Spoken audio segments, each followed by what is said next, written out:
বিগত দিনে দেখেছিলাম এই জমির কাগজ তুলতে গিয়ে পর্চা বলি, মিউটেশন বলি, রেকর্ড বলি, এই পর্চা তুলতে তুলতে দিনের পর দিন চলে যায়। মিউটেশনের জন্য মাসের পর মাস চলে যায়। আর রেকর্ড তো আসলে বলাই বাংলা, এই অফিস ওই অফিস করতে করতেই, এবং সেখানে দালাল, বদ্ধ সত্যবতী, অনেক ধরনের কিন্তু সমস্যা আমাদের কৃষকদের যারা রাস্তায় দাঁড়িয়ে আছেন।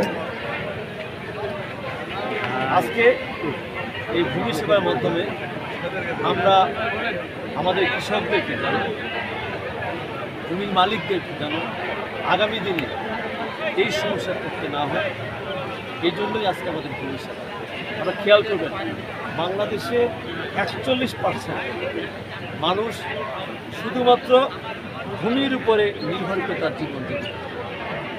সেক্ষেত্রে এই যে এত পার্সেন্ট মানুষ আমাদের জীবন জীবিকা নির্ভর করে, অনেকদিন হয়তো ব্যবসা করে, হয়তো এরপরে হয়তো সে চাষাবাদ করে, কিন্তু 41% মানুষ শুধুই ভূমির উপরে নির্ভর।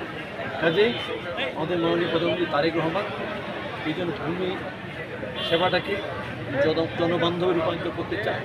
এইটা একজন কৃষক জন ঘরে বসেই অনলাইনে তার এই মিউটেশন, তার রেকর্ড, তার পর্চা সমস্ত করতে পারেন, এবং কি তার ভূমির যে ট্যাক্স দিতে হয় সেটাও যেন উনি করতে পারেন। সেইগুলো বিষয়গুলোই আজকে আমরা এইখানে শুধু জনসংখ্যা নয়, আমরা কিন্তু বিভিন্ন শিক্ষা প্রতিষ্ঠানের ছাত্রছাত্রীদের সম্পৃক্ত করছি।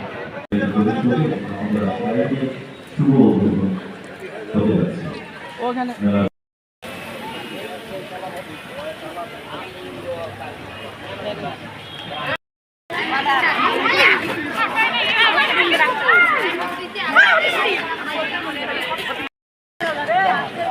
কালো আছে,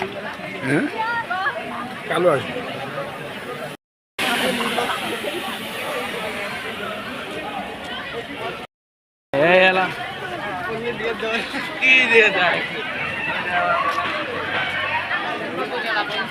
মন্ত্রণালয় গণপ্রজাতন্ত্রী বাংলাদেশ সরকার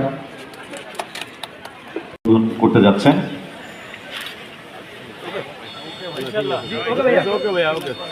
বেলুন উড়িয়ে আজকের আয়োজনে শুভ উদ্বোধন ঘোষণা করলেন আমাদের আজকের আয়োজনে